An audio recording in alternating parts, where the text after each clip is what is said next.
À côté de vous, Emmanuel Berco, il y a Guillaume Meurice qui est chaud bouillant. Heureusement, Oui. il en faut. Eh bien, écoutez, J+2 après l'annonce de Marine Le Pen au second tour de l'élection, et la France vit dans la peur d'une chanson de Francis Lalanne contre le Front National. Mais à part ça, tout le monde s'en fout. Tout est calme en France. Tout le monde semble à l'aise avec l'idée de Christine Boutin, ministre du droit des femmes, de Franck de la Personne, ministre de la Culture. Ça va, le monde du Cinoche? Ça se passe bien? Voilà le bonus, vous l'aurez dans le cul.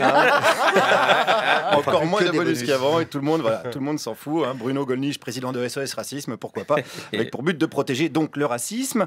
Bref, comme le nom l'indique. Bref, ça sent la pudeur de gazelle à plein nez, voire la chasteté d'antilope. Donc je suis allé ce matin voir le peuple de France dans les rues de Paris pour comprendre cette absence de réaction. Et je suis d'abord tombé sur cette dame. J'ai appris l'arabe, mon petit ami était un prince arabe, hein, donc je connais Ah bon le monde du Moyen-Orient, un prince Al-Thani. Bon, d'ailleurs c'est pour ça que mon petit chien s'appelle Tada. Bon, alors là, voilà, je suis désolé. Hein, on a affaire à la crème de l'antiracisme. Même son chien a un nom arabe, elle sort avec des arabes. Alors prince arabe, d'accord. Mais bon, on va pas chipoter. Hein, voilà, il y a quand même arabe dans la locution. Ça va pas être difficile de la convaincre d'organiser une grande manif anti-FN. On continue. Marine Le Pen est une femme correcte, c'est une très bonne mère de famille. Alors je me permets de vous dire quelque chose sur son clip. Dites-moi, J'ai toujours dit, voyez-vous, j'ai fait du marketing, donc je pense que ça pourrait dans être... son clip de campagne? Oui, on devait se considérer comme une ménagère au niveau du marketing, au niveau d'une entreprise et de notre République. Oui, Je donc elle pense- fait du marketing aussi finalement. Eh ben, c'est un très bon marketing, mais je vais vous dire une chose, je pense que c'est une femme qui est très valable. Quant à Marion, c'est une femme extraordinaire. Ok, alors attendez, parce que ça va pas le faire du tout pour la manif.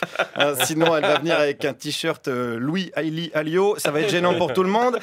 Pourtant, je vous rappelle qu'il y avait 500 000 personnes pour manifester dans Paris en 2002. Alors, allons voir ce monsieur pour savoir ce qu'il en pense. Ce sont des phénomènes spontanés de gens qui sont complètement excités, qui ont peut-être bu, qui sont peut-être drogués. En fait, je ne sais pas quelles sont leurs leurs idées au départ et les raisons pour lesquelles ils les font. Mais enfin, c'est trop facile. Ça veut dire qu'il y a 500 000 personnes alcoolisées et droguées dans les rues il y a 15 ans? Oui, peut-être, oui. Ah oui, vous pensez? Oui. Ah oui, alors là, ça va nous coûter cher en alcool et en chichon, cette histoire. Alors, pour l'alcool, on peut peut-être appeler Jean Lassalle à la rescousse. Hippolyte peut peut-être nous dépanner une ou deux barrettes. Mais ça va pas suffire. La question, quand même, c'est est-ce qu'on s'est habitué à l'extrême droite? Est-ce qu'un parti multi-condamné pour injures et provocation à la haine raciale est devenu d'un coup comme les autres? Des injures raciales, il y en a partout, partout il y en a. On en entend partout. C'est pas des vraies injures racistes en plus, c'est des jeux de mots de Le Pen. Oui, du rafour crématoire, des petits jeux de mots, on rigole bien. Jean-Marie Le Pen, qui est toujours président d'honneur du FN, et dans président d'honneur, il y a honneur. Ça prouve bien que c'est une personne tout à fait honorable. De toute façon, ils sont comment, les Français, selon ce même monsieur? Les Français sont pas racistes, mais il y a un fond de racisme ici ou là. Oui. Dans les classes populaires essentiellement, parce que je dirais dans l'électorat CSP quelque chose, non, là, il y a plus. Plus on est riche, moins on est raciste. Oui, c'est vrai. Ah oui, Je vous crois que pensez? c'est vrai. Oui. Oui, quand je vous dis que ça va nous coûter chaud cette manif, alors c'est vrai que les inégalités sociales creusent le racisme, ça c'est vrai, on va pas se mentir. Et on remercie d'ailleurs le Parti Socialiste, appelé comme ça parce que le dernier socialiste est parti, d'où le nom. Alors, dans ce tableau un tout petit peu sombre, on va pas se le cacher, il me fallait quand même une parole de sage, une parole de quelqu'un qui a connu l'extrême droite au pouvoir et sa brutalité, un ancien résistant, et j'en ai trouvé un.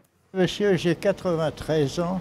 J'ai commencé ma vie à 12 ans. J'ai aidé une vieille dame de 86 ans à passer à travers les troupes allemandes. Voilà, ouf, là c'est bon. On tient notre meneur de la marche contre le nationalisme et ses dangers. On allait enfin pouvoir s'organiser. Alors, qu'est-ce qu'il pense de Marine Le Pen? Et je crois qu'elle est assez gentille. Elle est gentille, vous trouvez? Je crois qu'elle est gentille. Pourquoi vous dites ça? Mais non, mais je trouve qu'elle a un air assez gentil. Même si y a quand même quelques pétainistes avec elle. Ah oui, bah oui. Mais alors, est-ce qu'un ancien résistant peut arriver à trouver Marine Le Pen gentille aujourd'hui? Elle n'a pas des actes méchants, elle n'est pas méchante. Je crois pas. Quand elle dit par exemple qu'elle veut fermer les frontières sur les gens qui fuient la guerre. Oh, je sais pas. Ah bah si, elle le dit. Bon, allez, je m'en vais, je vais faire mes petites coucourses. Voilà. Va faire tes petites coucourses. Et on compte sur Alzheimer pour qu'il oublie l'adresse de son bureau de vote. Alors, à noter quand même que lundi prochain sont organisées des manifs contre le Front National, mais que personne pour l'instant n'est d'accord sur le mot d'ordre. Donc c'est le bordel. Je sens que le 8 mai, si la France continue à faire la fine bouche, elle risque de se réveiller en puant de la gueule. Guillaume Meurice, Merci. À votre Merci. service. Ouais, oh là là, je suis pas sûre d'être consternée. On est se dans faire quel du bien. arrondissement là? 17e. Très bien. J'ai fait 2 marches, j'ai 12e et 17e. Ah, très bien. Ouais. Très bien. Oh là là. Eh ben, voilà.